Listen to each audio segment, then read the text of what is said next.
concept of physical similarity. Most of the engineering problems जो कि nature में exist करते हैं वो बहुत ही कॉम्प्लेक्स नेचर के होते हैं. कॉम्प्लेक्स इन द सेंस उनके शेप और साइज़ के बारे में बात कर सकते हैं, या फिर उनको कंट्रोल करने, उनके बिहेवियर को कंट्रोल करने वाले जो पैरामीटर्स होते हैं वो बहुत ही ज़्यादा होते हैं. तो जब भी हम लोग किसी भी इंजीनियरिंग प्रॉब्लम की स्टडी की बात करते हैं तो उसका जो बिहेवियर होता है उसको प्रेडिक्ट करने के लिए हम लोग लेबोरेटरी में टेस्ट परफॉर्म करते हैं, और उस टेस्ट का रिज़ल्ट जो होता है उसको हम लोग अप्लाई करते हैं किसी भी इंजीनियरिंग प्रॉब्लम के बिहेवियर को स्टडी करने के लिए. तो जो भी लैब में टेस्ट हम परफॉर्म करते हैं, वो जो टेस्ट परफॉर्म करते हैं वो अल्टर्ड कंडीशंस पे होते हैं. अल्टर्ड कंडीशन मीन्स जो आपका प्रोटोटाइप है वो किसी पर्टिकुलर सिचुएशन में होता है, उसका ऑपरेटिंग कंडीशन कुछ और होता है, बट जो टेस्ट हम लोग परफॉर्म करते हैं उसका ऑपरेटिंग कंडीशन एक्चुअल मतलब एक्चुअल से क्या होता है, डिफरेंट होता है. तो हम लोग दो चीज़ों की बात करने जा रहे हैं, एक प्रोटोटाइप और दूसरा क्या है, मॉडल. प्रोटोटाइप मीन्स जो एक्चुअल प्रॉब्लम है, मॉडल मीन्स जो लेबोरेटरी में जिस पे हम लोग काम करने जा रहे हैं, जिसमें लैब पे हम लोग जिस पे एक्सपेरिमेंट परफॉर्म करेंगे वो हमारा मॉडल है. क्लियर. तो दो इम्पॉर्टेंट एस्पेक्ट मैंने अभी डिस्कस किया, क्या कि जो प्रोटोटाइप होता है उसका शेप और साइज, शेप तो सिमिलर होना चाहिए बट साइज जो होता है वो बड़ा होता है ना. मोस्ट ऑफ द टाइम वो जो प्रोटोटाइप होता है वो बिगर साइज़ का होता है. फॉर एग्जांपल हम लोग एरोप्लेन्स की बात करें, शिप्स की बात करें, तो they are very big in size. तो उतने बड़े साइज़ को लैब में टेस्ट परफॉर्म करना पॉसिबल नहीं है, इकोनॉमिकली भी पॉसिबल नहीं है, and that will be time consuming too. क्योंकि उसका जो बिहेवियर होता है वो नंबर ऑफ प्रॉपर्टीज़ पे डिपेंड करता है, नंबर ऑफ वेरिएबल्स पे डिपेंड करता है, कंट्रोलिंग पैरामीटर्स बहुत ज़्यादा होते हैं.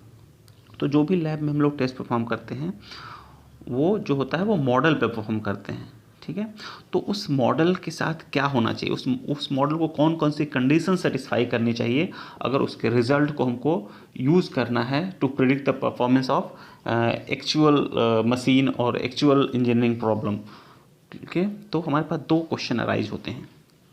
सबसे पहला क्वेश्चन है कि क्या हम लोग, चूँकि एक्चुअल सिचुएशन में नंबर ऑफ कंट्रोलिंग पैरामीटर्स बहुत ज़्यादा होते हैं, तो क्या हमारे पास कोई ऐसा टूल है जिससे हम उन वेरिएबल्स को मिनिमाइज़ कर सकें, या फिर एक वेरिएबल की स्टडी कर लें तो वही जो है बाकी वेरिएबल को भी कंट्रोल कर सके.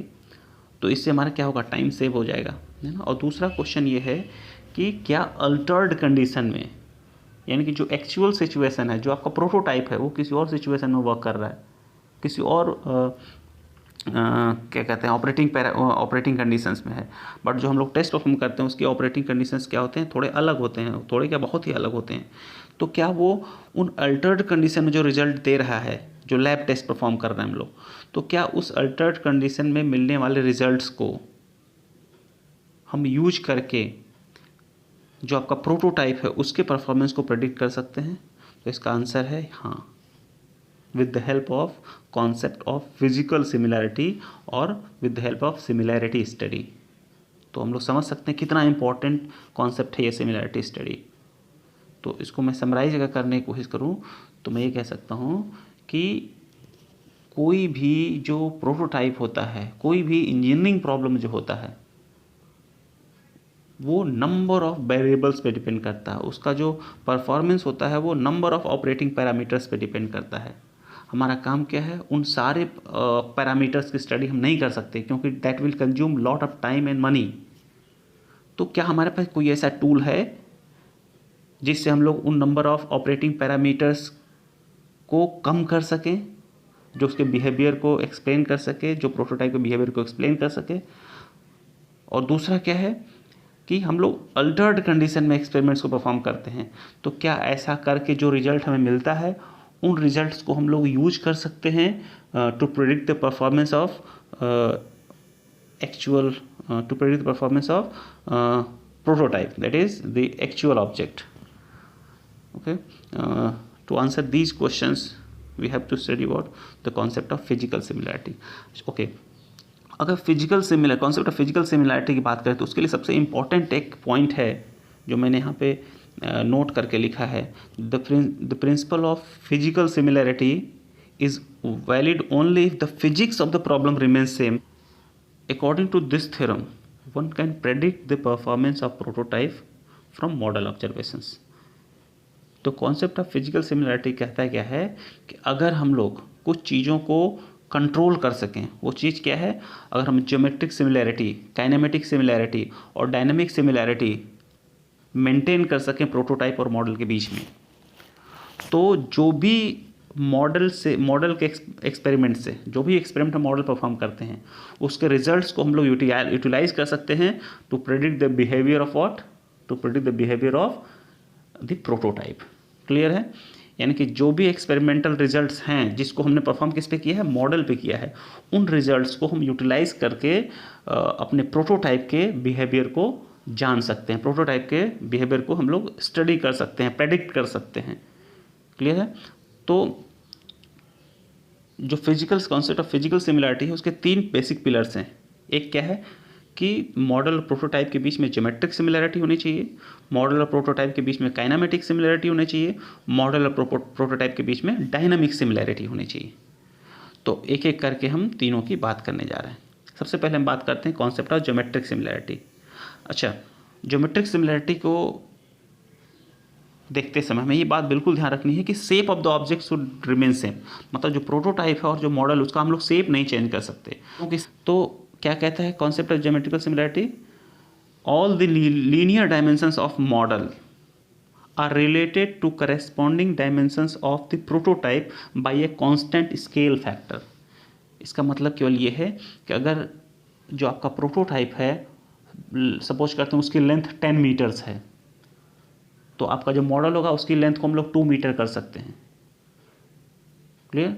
तो 1 मीटर कर सकते हैं, लेकिन सारे डायमेंशंस उसी रेशियो से वेरी करना चाहिए. अगर हम 2 और 10 के रेशियो के लेके चल रहे हैं तो सारे डायमेंशंस, लेंथ, विड्थ, हाइट, वो सारे जो हैं उसी फैक्टर से वेरी करने चाहिए.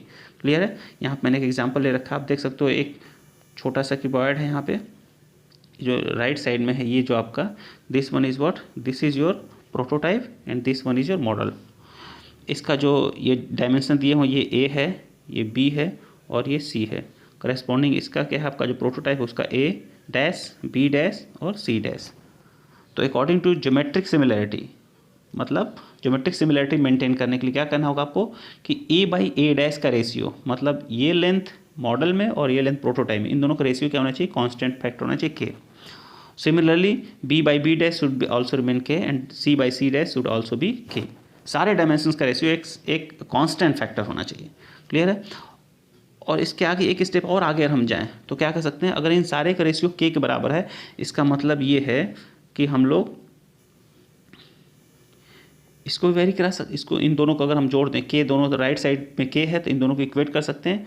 When we equate we will get A by B equals to A dash by B dash. Similarly A by C equals to A dash by C dash and B by C equals to B dash by C dash.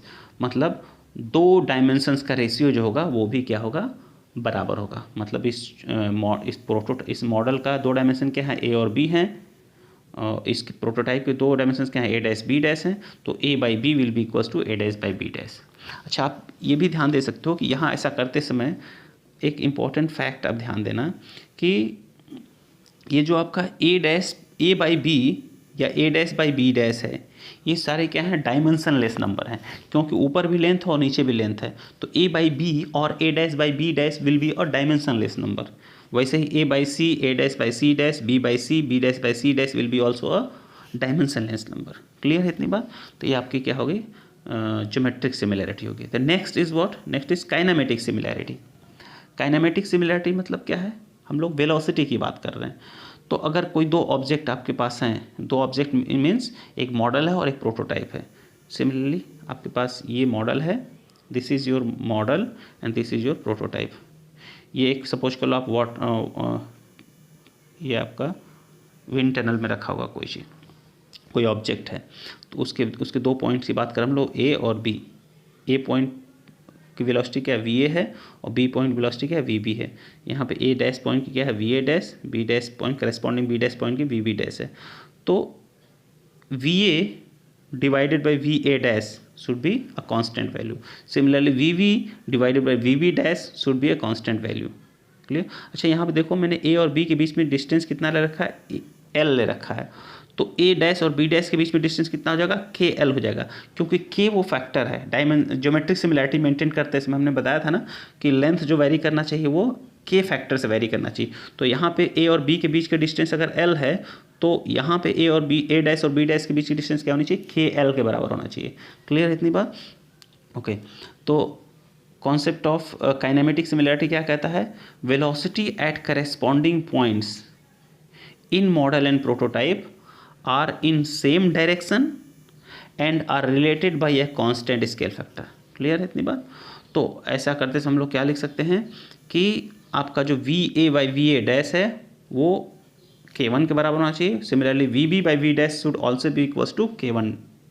K1 मैंने यहाँ use किया हूँ, K already यहाँ पर use कर चुके हैं पीछे ज्योमेट्रिक सिमिलैरिटी में.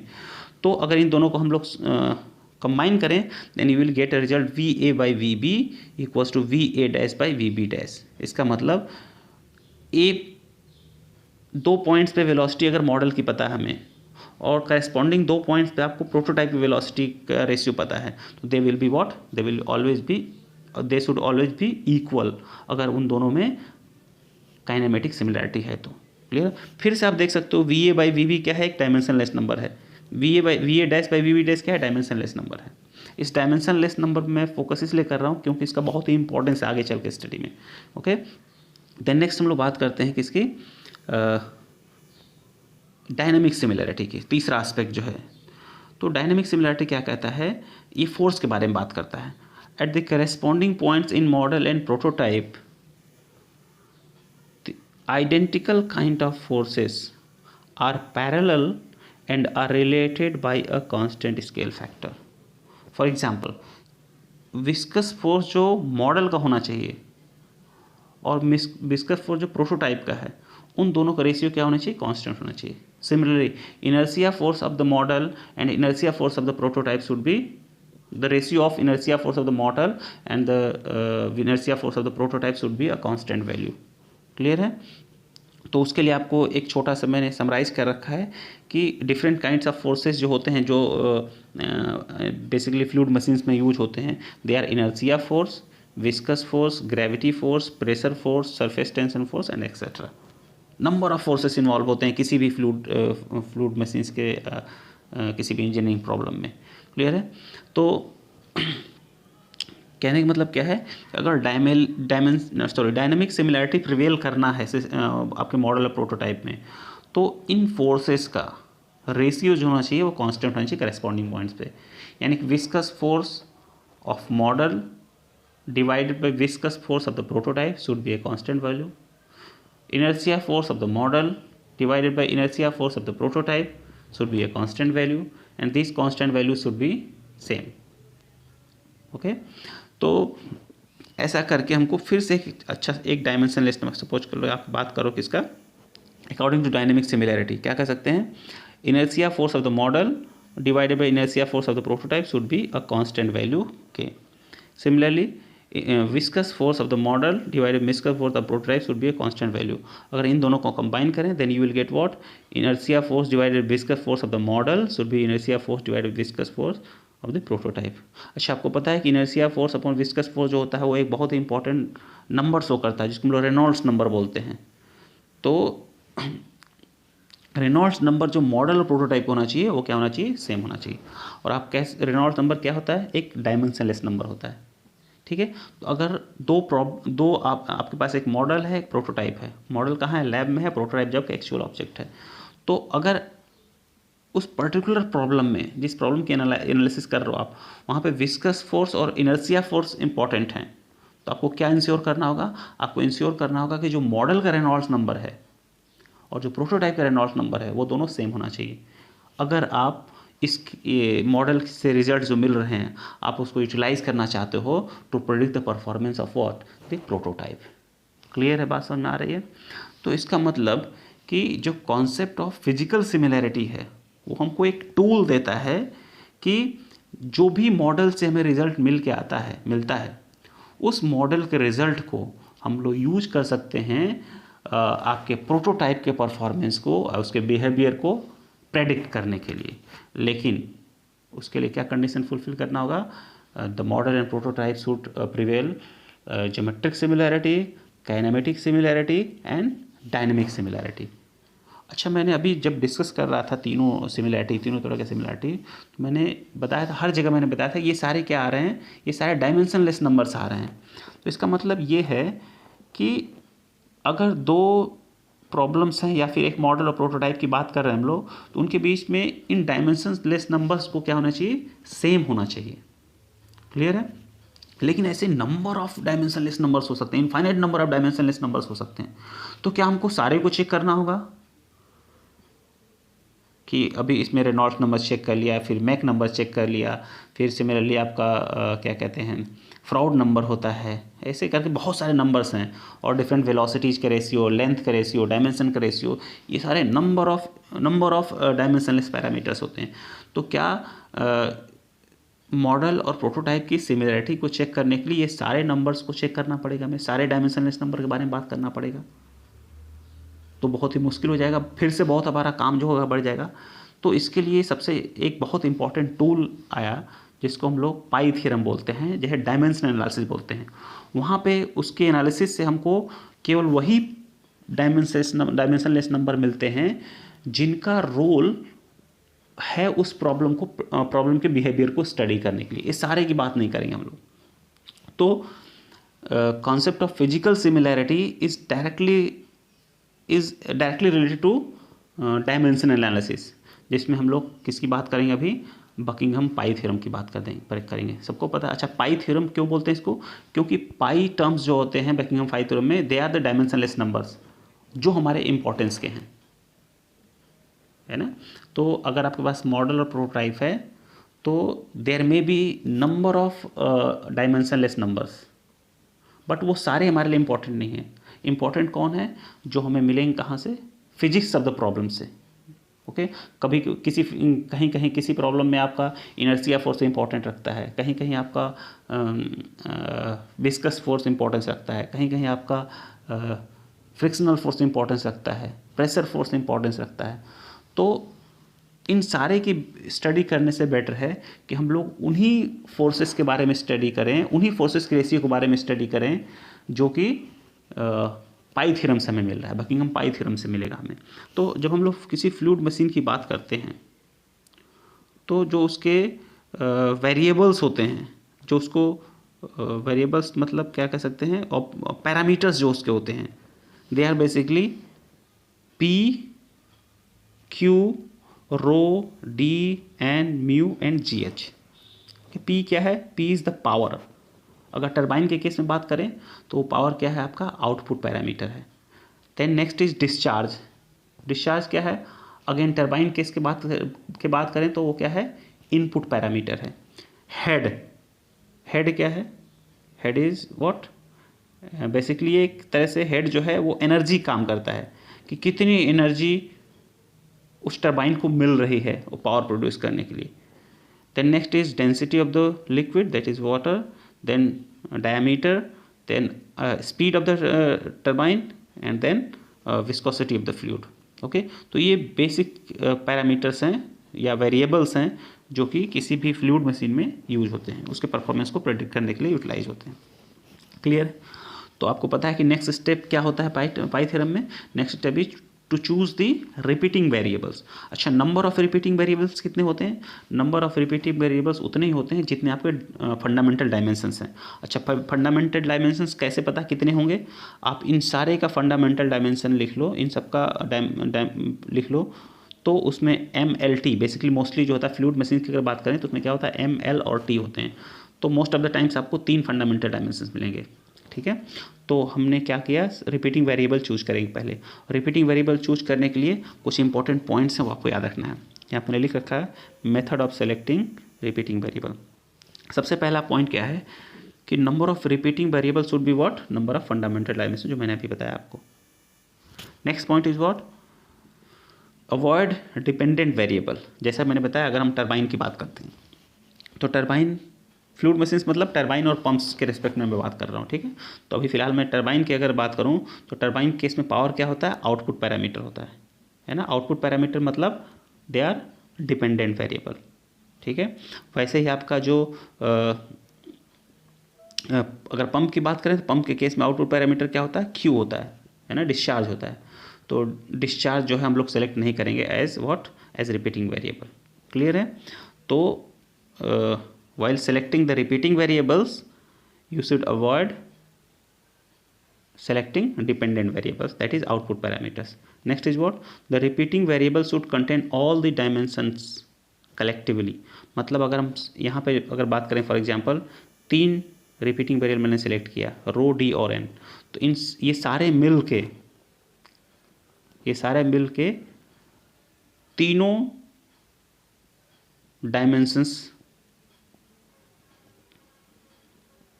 ये तीनों मिलके इनके पास क्या होने, तीनों एम एल और टी तीनों होने चाहिए इनके पास, ठीक है। And then last one, none of them should be dimensionless, मतलब कोई भी ऐसा पैरामीटर हम लोग नहीं सेलेक्ट करेंगे एज ए रिपीटिंग वेरिएबल, कोई भी ऐसा वेरिएबल सेलेक्ट नहीं करेंगे हम लोग जो कि डायमेंशनलेस हो, क्लियर है।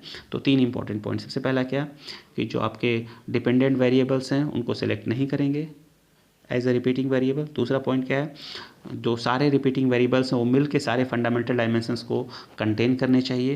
And third one is what, non of them should be dimensionless, clear है। और नंबर ऑफ रिपीटिंग वेरिएबल्स कितने होने चाहिए, मोस्टली 3 होता है, क्योंकि मोस्ट ऑफ द प्रॉब्लम में जो फंडामेंटल आपके डायमेंशंस होते हैं वो 3 होते हैं, क्लियर है। Then next step is what, next step is finding the pi terms. Pi terms मतलब वो डायमेंशनलेस टर्म्स जिसको हम बात कर रहे हैं, इनको डायमेंशनल टर्म बोलते हैं या सिमिलैरिटी टर्म्स भी बोलते हैं। तो नंबर ऑफ पाई टर्म्स कितने होंगे, number of pi terms are what, basically m minus N. m क्या है, m is number of variables and n is what, n is fundamental dimensions. तो यहाँ पे फंडामेंटल डायमेंशंस 3 हैं, आपके जो नंबर ऑफ वेरिएबल्स हैं वो कितने हैं, 7 हैं, वो काउंट कर सकते हो आप। देखो यहाँ पे 1 1 2 3, यहाँ देख सकते हैं हम लोग 1 2 3 4 5 6 7 आपके वेरिएबल्स हैं। तो 7 माइनस 3 इज़ व्हाट 4, यानी यहाँ पे हमारे पास पाई टर्म्स कितने हैं, 4 आ गए, ठीक। अभी तक हम लोग पीछे जब बात कर रहे थे कॉन्सेप्ट ऑफ सिमिलरिटी की, तो हमने क्या देखा, n number of pi terms हो सकते हैं या n number of dimensionless numbers हो सकते हैं। लेकिन इस पर्टिकुलर प्रॉब्लम के लिए आपको उन n नंबर ऑफ पैरामीटर्स की बात नहीं करनी। कितनी पैरामीटर्स की बात करनी, 4 पैरामीटर्स की बात करनी, सॉरी 4 पैरामीटर नहीं, 4 नॉन डायमेंशनल पैरामीटर्स की बात करनी है या 4 पाई टर्म्स की बात करनी है। केवल उन्हीं पे ये प्रॉब्लम डिपेंड करती है, तो हमें बाकी सारों के बारे में ध्यान नहीं देना है, क्लियर है। तो पाई टर्म निकालने का तरीका पता है आपको, कैसे निकालेंगे, क्या करते हैं, पहला पाई टर्म पहले लिखेंगे, पाई 1 इक्वल्स टू जो रिपीटिंग वेरिएबल्स होते हैं उनको लिख लेते हैं, और जो बचे हुए में से एक है जो कि इंडिपेंडेंट वेरिएबल है, मैंने सबसे पहले क्या लिख लिया, क्यू लिख लिया, ठीक है। तो रिपीटिंग वेरिएबल से पावर लिख देंगे a1 b1 c1, और आपको पता है रो का डायमेंशन क्या होता है, ml माइनस 3, d का पावर क्या होता है l, और t का पावर सॉरी n का पावर क्या, n का डायमेंशन क्या होता है t, और q का जो डायमेंशन होता है l क्यूब t माइनस 1 होता है, क्लियर है। तो ऐसा लिखने के बाद, अच्छा ये पाई 1 क्या है, डायमेंशनलेस पैरामीटर है, तो m का पावर 0, l का पावर 0, t का पावर 0, इधर से एम एल टी को और इधर से एम एल टी के पावर्स को हम लोग क्या करेंगे, इक्वेट करेंगे। Then you will get the variables a1 b1 and c1, a1 b1 c1 की वैल्यू से फाइंड आउट कर लेंगे। Then you will get our first pi term, that is q by N D cube.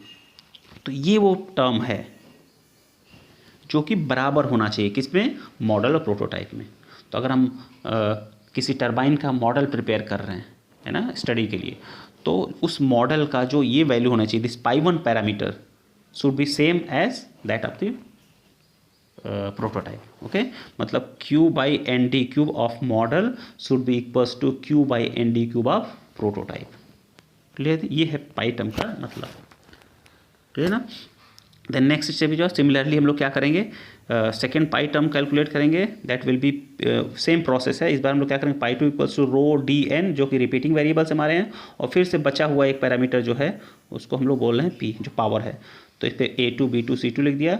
Similarly फिर से रो का dimension लिखेंगे, D का dimension लिखेंगे power A2 B2, then N का डायमेंशन लिखेंगे पावर C2, देन P का डायमेंशन लिखेंगे ML² T-3। इसको हम लोग इनके पावर्स को इक्वेट करके सॉल्व करेंगे, देन यू विल गेट पाई2 टर्म। पाई2 term is what, P/ρ(n³) D⁵। अच्छा, ये कोई हमारे पास एक स्पेशल नंबर्स नहीं है। ये जैसा कि मैंने बताया था कि रेनॉल्ट नंबर होता है, मैक नंबर होता है, फ्राउड नंबर होता है, ये जो डायमेंशनलेस नंबर्स आए इनका कोई नाम नहीं फिलहाल, तो हम लोग इनको क्या बोलते हैं, कोफिशिएंट बोलते हैं। इस टर्म को पाई2 को क्या बोलेंगे, इसको बोलते हैं हम लोग पावर कोफिशिएंट। क्लियर है। जो ऊपर आया था इसको क्या बोलते हैं हम लोग, इसको बोलते हैं डिस्चार्ज कोफिशिएंट। पाई1 is what, discharge coefficient. Similarly जो हम लोग क्या करेंगे, पाई3 कैलकुलेट करेंगे, तो पाई3 is what, ρ(a³, ρ(a3), D(b3), N(c3) and then final GH। Okay, तो ये सारा डायमेंशन सॉल्व करेंगे, then you will get what, GH divide by N² D²। ये हो गया पाई3 आपका। तो इसको हम लोग बोलते हैं क्या, इसको बोलते हैं हेड कोफिशिएंट, क्योंकि हेड इन्वॉल्व है यहाँ पे। पाई3 इज अगेन है हेड कोफिशिएंट। ये तीसरा आपका पाई टर्म है। Then next pi term is what, fourth pi term, जो कि लास्ट पाई टर्म है। सिमिलरली ऐसे सॉल्व करेंगे, देन यू विल गेट पाई4 इक्वल्स टू μ(n)d²। ठीक है, आपको पता है कि ये बेसिकली रेनॉल्ड्स नंबर को रिप्रेजेंट करता है। तो यहाँ पे देखिए रेनॉल्ड्स नंबर की तरह है, इसलिए इसको हम लोग रेनॉल्ड्स नंबर बोल रहे हैं।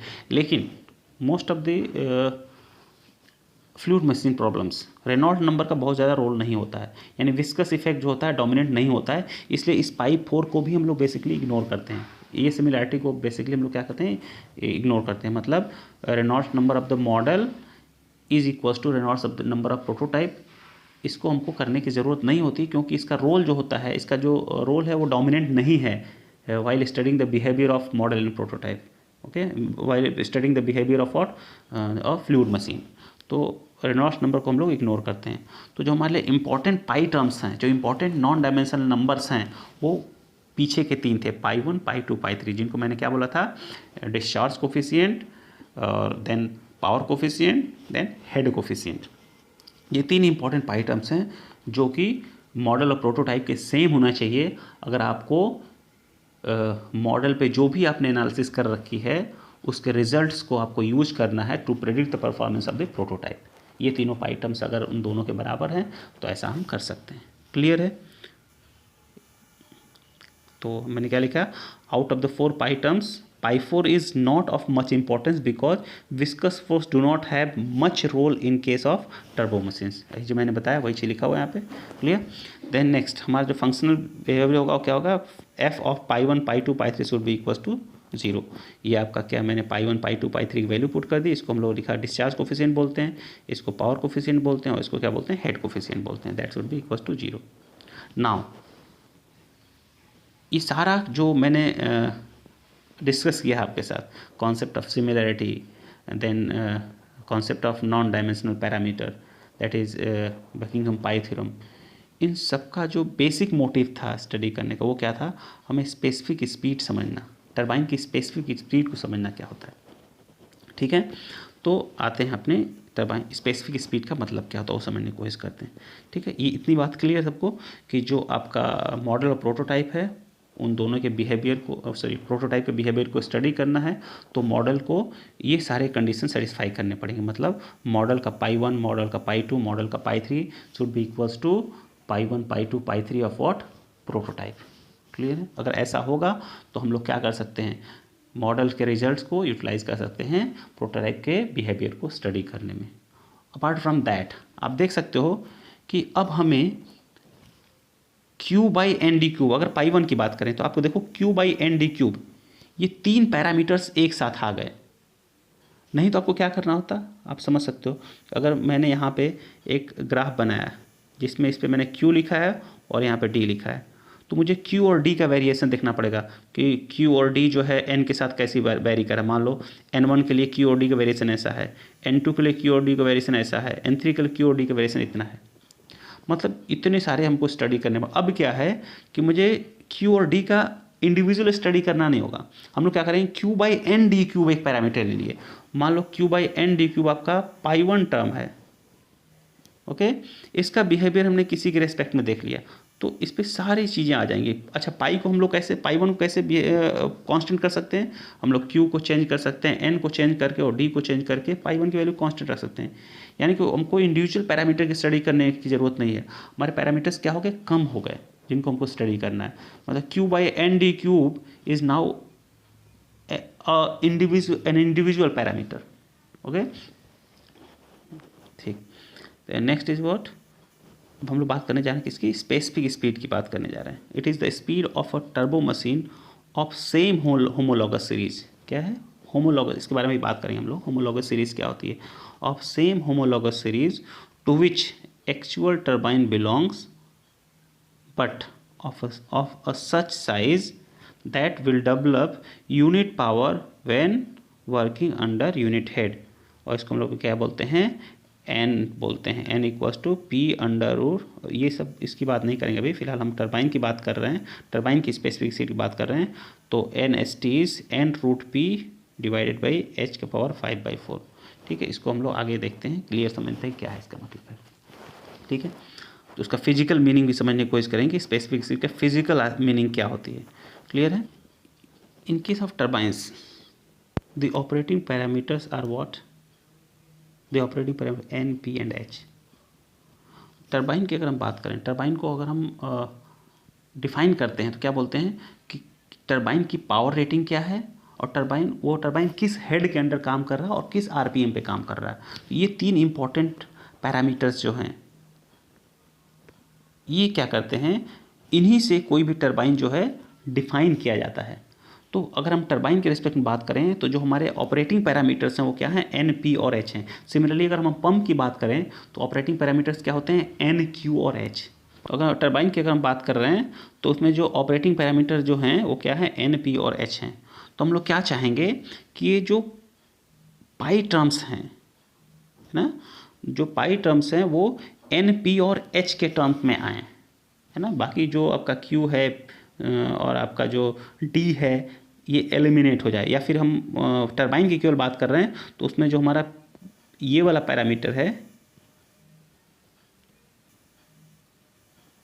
जो ये वाला पैरामीटर आपका पाई 2 टर्म जो है और ये जो पाई 3 टर्म है, ये पाई 2 और पाई 3 टर्म में हमारे इंपॉर्टेंस की चीज़ें हैं, क्योंकि क्यू जो है ये इंपॉर्टेंस नहीं रखता है हमारे, अगर जब तक हम लोग पंप की टरबाइन की बात कर रहे हैं। तो अगर इन दोनों पाई 2 और पाई 3 टर्म्स को कंबाइन करके कुछ ऐसा एक टर्म लेके आएँ जहाँ पे डी ना हो, जब डी नहीं रहेगा तो आपके जो ऑपरेटिंग पैरामीटर्स हैं उस टर्म में आपका जो है एक नया पाई टर्म आ जाएगा एन पी और एच के टर्म में। तो एक सिंपल से मॉडिफिकेशन हम करने जा रहे हैं। अच्छा, आपको पता है कि the ratio of 2 pi terms is also a pi term. Clear. तो हमने क्या कर रखा है, एक नया डायमेंशनलेस नंबर की बात करने जा रहे हैं हम लोग, जिसको मैं बोल रहा हूँ पाई 5। दैट इज व्हाट, पाई 2 का पावर 1/2 डिवाइडेड पाई 3 का पावर 5/4। बेसिकली ये सारा काम हम इस वजह से कर रहे हैं क्योंकि मैं डी को एलिमिनेट करना चाह रहा हूँ। ठीक है, तो जब इसको आप सॉल्व करोगे then you will get what, N root P divided by rho का पावर 1/2 एंड जी एच का पावर पाई/5। ठीक है, तो ये एक डायमेंशनलेस, इसको इसी रेशियो को हम लोग क्या बोलते हैं, डायमेंशनलेस स्पेसिफिक स्पीड। ठीक है, बट इन प्रैक्टिस जो इंडस्ट्री में यूज होता है ये स्पेसिफिक स्पीड नहीं यूज होता है ना। इस स्पेसिफिक स्पीड को हम लोग इंडस्ट्री में नहीं यूज करते हैं to predict the performance, to decide the safe factor of the turbine. क्या यूज करते हैं, अच्छा आपको पता है कि रो और जी जो है, चाहे वो हम लोग मॉडल की बात करें या प्रोटोटाइप की बात करें, रो और जी जो है क्या है, कांस्टेंट हैं। तो हम लोग क्या चाहते हैं, इनको हम लोग एलिमिनेट कर दें वहाँ से। तो जब इसको एलिमिनेट हम लोग करेंगे then you will get, eliminate मतलब सिंपली ऐसे हटा दिया उसको, तो you will get specific speed in practice that is N root P divided by H का पावर 5/4। तो ये आपका वो स्पेसिफिक स्पीड है जो कि प्रैक्टिकली हम लोग इंडस्ट्री में यूज करते हैं। और ये क्या है, this is the specific speed of a turbine. Clear है, बात समझ में आ रही है। तो यहाँ से हमने क्या देखा, ये जो आया आपके पास, ये क्या है, ये भी स्पेसिफिक स्पीड ही है लेकिन ये डायमेंशनलेस नंबर है, ये एक पाई टर्म है। और लेकिन जो प्रैक्टिस की, अगर हम प्रैक्टिस में बात करें, जो यूज होता है स्पेसिफिक स्पीड का जो डेफिनेशन है वो क्या है, n√p डिवाइडेड बाई h की पावर π/5 क्लियर। तो अच्छा ठीक है, तो ये अगर हमें पता चल गया, ये आपको पता चल गया, ये आपका स्पेसिफिक स्पीड है टरबाइन का, ठीक है। सिमिलरली अगर हम पंप की बात करें, ठीक है, अभी हम इसके फिजिकल इंटरप्रिटेशन पे बात करेंगे अभी क्या है। अगर हम पंप की बात करें तो पंप के केस में क्या होता है, आपका जो इंपॉर्टेंट पैरामीटर्स होते हैं they are n, q and h। तो सिमिलरली अगर हमको एक दूसरा पाई टर्म चाहिए जिसमें हमको d एलिमिनेट कर दें, तो यू विल गेट पाई की पावर 1/2 डिवाइड बाई पाई 3 की पावर 3/4। अच्छा, ये रेशियो जो होगा ये भी पाई टर्म होगा। आप अगर डायमेंशन एनालिसिस पढ़े हो तो आपको पता होना चाहिए कि इसका कोई ये एक अलग पाई टर्म होता है जो कि डायमेंशनलेस नंबर ही होगा, ठीक है। तो ऐसा हम करके क्या कर सकते हैं, you will get another pi term जिसको हम लोग KSP बोल रहे हैं, वो आ जाएगा n√q divided by GH power 3/4। Again आपको पता है g क्या है, कांस्टेंट है, तो इन प्रैक्टिस इस g को एलिमिनेट कर देते हैं, तो वहाँ से आपको मिल जाता है क्या, specific speed of what, the pump, that is what NSP equals to n√q divided by h की पावर 3/4। ये स्पेसिफिक स्पीड किसका है, पंप का है। क्लियर, इतनी बात समझ में आ गई। ओके, तो नेक्स्ट हम लोग जो बात करने जा रहे हैं that is the physical meaning of this specific speed, ठीक है। फिजिकल मीनिंग क्या होता है स्पेसिफिक स्पीड का, उसको समझने के लिए आपको ये समझना पड़ेगा कि होमोलॉगस सीरीज क्या होती है। क्या होती है homologous series? Homologous series is basically a series consisting of those machines which are geometrically similar, kinematically similar and dynamically similar।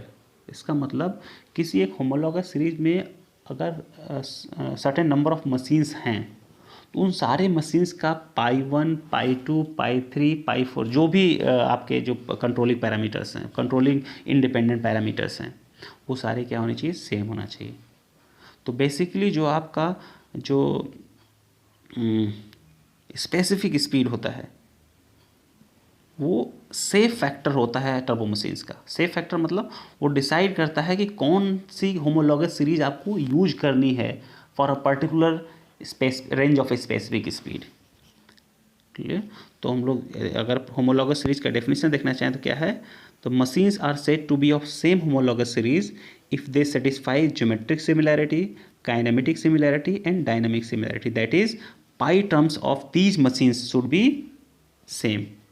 pi terms of the, अगर एक मॉडल है तो दूसरा प्रोटोटाइप हम समझ सकते हैं, या फिर ये सारे मॉडल हैं तो कोई और प्रोटोटाइप होगा, तो उस प्रोटोटाइप का जो पाई टर्म होगा इन सारे मशीन्स के पाई टर्म के बराबर होना चाहिए। तो π1, π2, π3 क्या होना चाहिए, वो सेम होना चाहिए। फॉर एग्जाम्पल, ठीक है, पेल्टन व्हील टर्बाइंस, जो भी सारी पेल्टन व्हील्स होती हैं वो एक होमोलॉगस सीरीज की होती हैं। जितनी भी आपकी कैप्लन टर्बाइंस होती हैं एक होमोलॉगस सीरीज की होती हैं। जितनी भी फ्रांसिस टर्बाइन होती हैं वो एक होमोलॉगस सीरीज की होती हैं, क्योंकि इन सारे का पाई टर्म जो होता है, मतलब सारे पेल्टन व्हील का पाई टर्म्स होते हैं वो आपस में बराबर होते हैं। सारे फ्रांसिस टर्बाइन के पाई टर्म्स क्या होंगे, बराबर होंगे। सारे कैप्लन के जो पाई टर्म्स होंगे वो क्या होंगे, बराबर होंगे। इसलिए क्या बोले जाते हैं, the machines of same homologous series. Clear है, इतनी बात क्लियर सबको? तो होमोलॉगस सीरीज क्लियर है। अगर होमोलॉगस सीरीज आपको क्लियर है तो आपको इसका कॉन्सेप्ट समझने में, इसका फिजिकल कॉन्सेप्ट समझने में आपको आसानी होगी। सपोज कर लो बेटा आपके पास किसी भी टरबाइन, कोई भी टरबाइन को आपको डिज़ाइन करना है, यानी कोई टरबाइन सेलेक्ट करना है कि कौन सी टरबाइन हमको यूज करना है पर्टिकुलर ऑपरेशन में। तो आपके पास क्या होगा, आपके पास अगर सारी क्वांटिटीज़ हैं n, p और h हैं, तो क्या आप NST कैलकुलेट कर सकते हो। NST मतलब specific speed of the turbine, specific speed calculate कर सकते हो। और जो स्पेसिफिक स्पीड होता है वो इफ़िशियंसी से रिलेटेड होता है। मतलब किसी भी टरबाइन का, चाहे वो आपका पेल्टन व्हील सीरीज का हो, चाहे वो फ्रांसिस टरबाइन हो, चाहे कैप्लन टरबाइन, इन सबकी अपनी अपनी इफिशियंसीज होती हैं। तो क्लियर है। तो efficiency of turbine is function of what, the specific speed, यानी कि किसी भी टरबाइन की जो इफिशियंसी होती है स्पेसिफिक स्पीड पे डिपेंडेंट होती है। तो सबसे पहले आप क्या करना है, उस पर्टिकुलर NPH के लिए आप स्पेसिफिक स्पीड कैलकुलेट कर लोगे। स्पेसिफिक स्पीड कैलकुलेट करने के बाद जितनी भी होमोलॉगस सीरीज आपके पास अवेलेबल हैं, चाहे पेल्टन व्हील है, फ्रांसिस है, कैप्लन टर्बाइन है, इन सब में उस NST की वैल्यू पुट करोगे जो मैक्सिमम एफिशिएंसी देगा, जो होमोलॉगस सीरीज मैक्सिमम एफिशिएंसी देगा, उस होमोलॉगस सीरीज को आप सेलेक्ट करोगे for your purpose, for that N, P and Q। Clear है? तो certain range of specific speed के लिए हम लोग पेल्टन व्हील यूज करते हैं, certain range of specific speed के हम लोग फ्रांसिस टर्बाइन यूज करते हैं, और certain range of specific speed के लिए हम लोग कैप्लन या प्रोपेलर टर्बाइन यूज करते हैं। क्योंकि इन सारी की एफिशिएंसी जो होती है डिपेंड करती है किस पे, स्पेसिफिक स्पीड के रेंज पे डिपेंड करती है। तो क्लियर है? तो यहाँ पे एक मैंने एक ग्राफ बना रखा है, उसको समझने से और क्लियर हो जाएंगी चीज़ें। ये जो आपका यहाँ पे हमने क्या एफिशिएंसी दिखा रखा है, और यहाँ पे हमने दिखा रखा है डायमेंशनलेस स्पेसिफिक स्पीड। क्लियर है? तो आप देख सकते हो यहाँ पे इस रेंज में जो पेल्टन व्हील है वो मैक्सिमम एफिशिएंसी दे रहा है अप्रॉक्सीमेटली 94% के आसपास। ठीक है? यानी कि जो आपका स्पेसिफिक स्पीड की वैल्यू कम है जब तक, तो आपको पेल्टन व्हील सेलेक्ट करना है। उसके बाद इस रेंज को आप देख सकते हो, यहाँ पे पेल्टन व्हील की एफिशिएंसी मैक्सिमम है, सॉरी फ्रांसिस की एफिशिएंसी मैक्सिमम है। तो इस रेंज के लिए, for this range you should go for what, the Francis turbine. And the next in this range the efficiency of Kaplan turbine is maximum or propeller turbine maximum, so we should go for what, Kaplan turbine। यानी कि certain range of specific speed, for lower specific speed Pelton wheel is selected, for higher specific speed we should go for Francis turbine, then more higher speed we should go for Kaplan turbine। Clear है इतनी बात? Thank you।